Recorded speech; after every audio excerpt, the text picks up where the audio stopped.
So in this video I'm going to show you how to replace a broken flap on a Whirlpool integrated washing machine. The model number on this machine is the AWOC 7714, but it should be very similar to other Whirlpool and even other brands. So this is what it should look like should the flap, and this is the state of the flap that's broken. As you can see, very much in state of disrepair.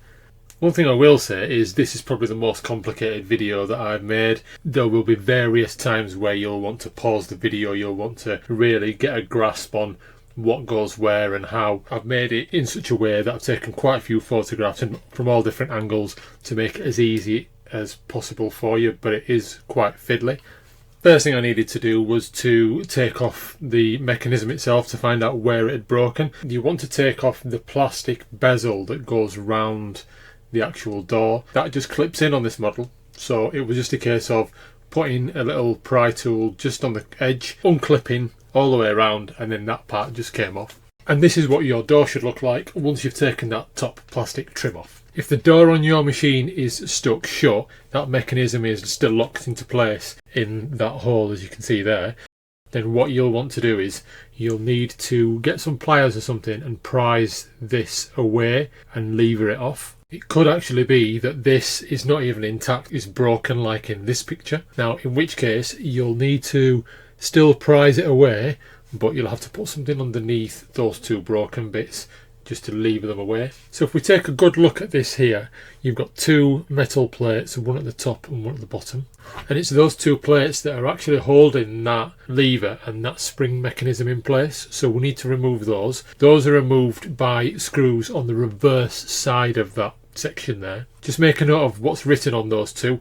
There's a U on the top one and an L on the bottom one. And then once these two plates have been removed, this section here will just pop out. So right now I'm going to show you the replacement part that was purchased. This was purchased on eBay and it consists of the plastic handle and the actual metal mechanism that it screws into. Brilliantly, both of those on mine were broken, so that was great. Now in this part I want to just spend some time showing you the actual mechanism, because it's got springs which create a lever against the door with those two metal plates that we took off, and then there's also the catch as well. There's the piece that actually sticks out which the handle then screws into. So it's important to know which bit does what and how it should look like and why it doesn't, because once you know how it all goes together, it just makes it a little bit easier. So the piece here that we need to replace is actually this section here, and it's actually attached with this rod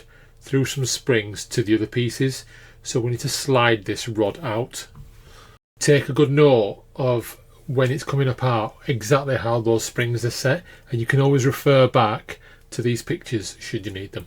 And then it's just a case of grabbing the piece, the whole piece, the one on the right there, and then doing the process back in the reverse order, making sure the springs are all lined up correctly. So if you've done that right, then it should look something like this. The lever which goes into the washing machine to close the door up at the top, and then on the left hand side there on the picture you've got that mechanism that goes into the handle, and then you'll have the springs that create that tension. Another thing worth mentioning was when I was putting the springs in, one of them wasn't getting seated properly. There's a little hole in the metal, actually sits inside those holes. If you don't get it into the holes properly, then the spring doesn't seat. When I did this myself, I wanted to know how the flap attached to the metal part exactly before I put it all back together. The issue that I had though was that the bit that had broken off, the screw was jammed in. Plastic was still there, but it needed a good kind of anchorage from a pair of pliers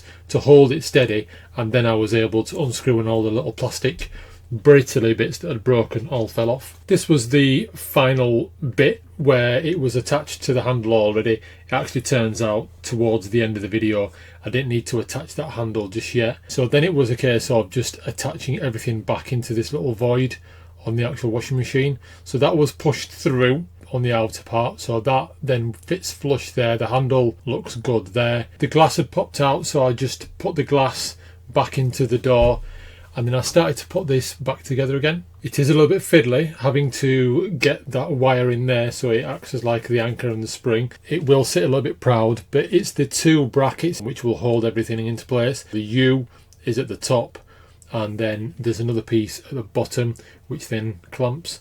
If we actually have a look at the reverse, there's actually a little space for that wire, and then the L clamp fits into the bottom space there in exactly the same way. Both clamps screwed in from the reverse side, and you can see the screw just at the bottom of that picture there, and then that clamp is in the right place. So everything is lined up. So it's actually at this point I realised that in order to put the cover on the front of the washing machine door, the handle actually needed to come off, and the handle can actually be fitted once that washing machine door cover has been put on. You can screw it in from the other side. It's worth noting that if on your washing machine it's only the handle that's broken, just the plastics, you can go into the back of the washing machine door, unscrew the screw, and the handle will slide off. Out of that kit that we bought, you could just replace the handle. In my case, it wasn't just the handle that was broken, it was the metal piece that actually went into the handle that was broken too, which is why I've had to take the whole thing apart. So for my install, all I needed to do was to attach that handle back on and put that screw in at the other side, and then that was the job completed. So thank you for watching. I hope you found some value in that. Hopefully that saved your washing machine and you've fixed that for £10–20 rather than having to replace the whole unit. Please give us a like and please subscribe to the channel.